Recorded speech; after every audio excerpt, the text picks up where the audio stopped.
நிறைய சொல்றாங்க அதானி ஊழல் 2000 கோடி என்னன்னோ பேசிக்கிறாங்க. ஆனா நிறைய பேருக்கு வந்து இதோடைய முழு விளக்கம் என்ன, அது என்ன ஊழல் அந்த மாதிரி அப்படின்றது நிறைய பேருக்கு தெரியல.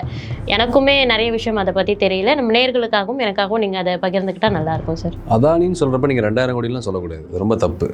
அதானின்னு சொன்னா நீங்க பல லட்சம் கோடின்னு சொல்லணும். லட்சம் கோடி, லட்ச கோடிகள்னு சொல்லணும். அதானி வந்து பார்த்தீங்கன்னா எப்படி சொல்றதுன்னா வந்து இந்த கூரை ஏறி கோழி பிடிக்க முடியாத வந்து வானம் ஏறி வைகுண்டம் போகிறேன்னு சொல்லலாம் அப்படின்னு சொல்லுவாங்க. அது மாதிரி வந்து அதானி வந்து உள்நாட்டுக்குள்ளே ஒரு தொழிலும் ஒரு உருப்படியாக பண்ணது கிடையாது. இந்தியா எல்லைக்குள்ளே ஒரு தொழில் கூட உருப்படியாக பண்ணது கிடையாது. ஆனால் இந்தியாவில் இருக்கக்கூடிய எல்லா கான்ட்ராக்ட், எல்லா தொழில்களும், எல்லா சர்வதேச தொழில் இல்லை தேசிய தொழில், எல்லா தொழிலுமே பார்த்தீங்கன்னா நீங்கள் அவருக்கு தான் கான்ட்ராக்ட் முதல்ல கொடுக்கப்படுது. அந்த லெவலுக்கு வந்து நீங்கள் அதானியோட வளர்ச்சி இருக்குது. 2014 முன்னாடி அதானினா யாருன்னு எவனுக்கும் தெரியாது. அந்த லட்சணத்தில் இருந்தார் அதானி. 2014 நரேந்திர மோடி அவர்கள் பிரதமர் ஆனதுக்கப்புறம் இன்னைக்கு உலக லெவலில் அதானி வந்து பார்த்தீங்கன்னா உச்சபட்ச பணக்காரன்ற லெவலுக்கு போயிட்டாப்புல. அதுவும் இந்த எலான் மஸ்க்கு, இந்த ஜெஃப் பிசாஸ்லாம் இல்லைன்னா டாப்பில் போயிருப்பாப்புல. 2 பேர் இருந்தனால தான் தேர்ட் பிளேஸோ செகண்ட் பிளேஸோ வாங்கினாப்புல.